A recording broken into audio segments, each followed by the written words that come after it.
สวัสดีพ่อแม่พี่น้องวันนี้วันที่18 เดือน 5 2019ตุลาคมนำเสนอเรียกประจำวันนี่มันจะนั่งกันขโมยแล้วประเทศเป็นโหปันหกพระเราไปตกแต่งด้านเป็นอาจจะเห็นเป็นหอพิพิธภัณฑ์แถวโนนสว่างนี่แหละ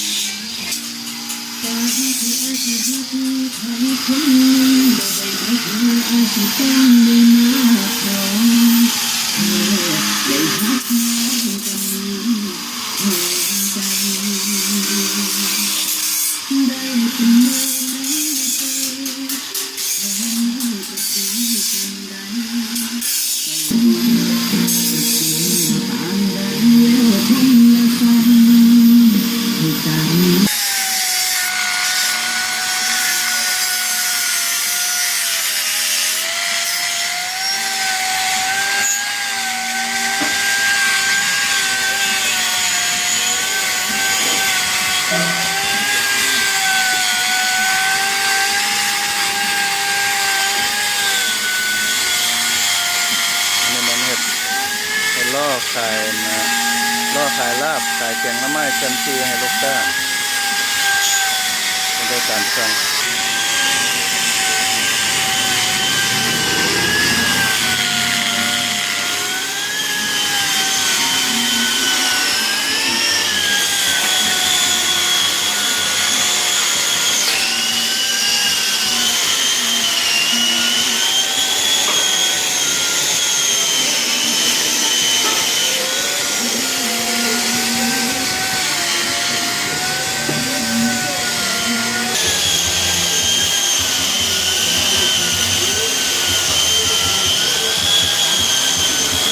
ช่างอาทิตย์กำลัง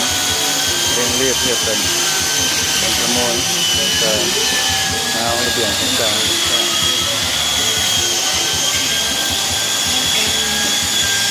เครื่องเชื่อม2เพื่อเป็นเส้นในลูกค้าเส้น3-4 3-3 3สั่งคัดเงา2 หัวให้ลูกค้า2 หัวกันทำอัน2 หัวก็ขโมยสเลด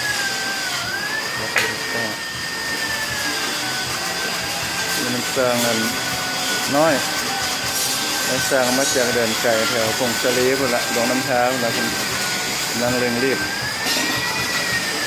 คัดแล้วก็ที่ลงสีกันเมี่ยงแล้วก็แก้มเป็นลายอิตาลีเป็นจะไปเท้าบันไดให้ลูกค้าอยู่ทางห้องนอน150 เตียงก็เป็นเล็กธรรมดาแต่อาจจะแต้มแต่งสีแฮนแบบเล็กอิตาลีราคาก็จะลดก่อนลงกันเพิ่มพุ่นละ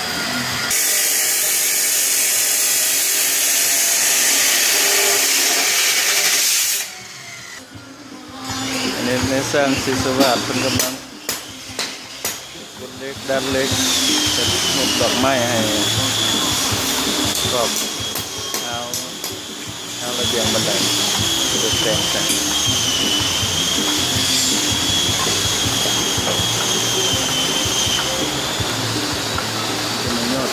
โซฟาที่ว่าเรียกไว้บริการลูกค้าและการจำนวนในการของลูกค้าสั่งมา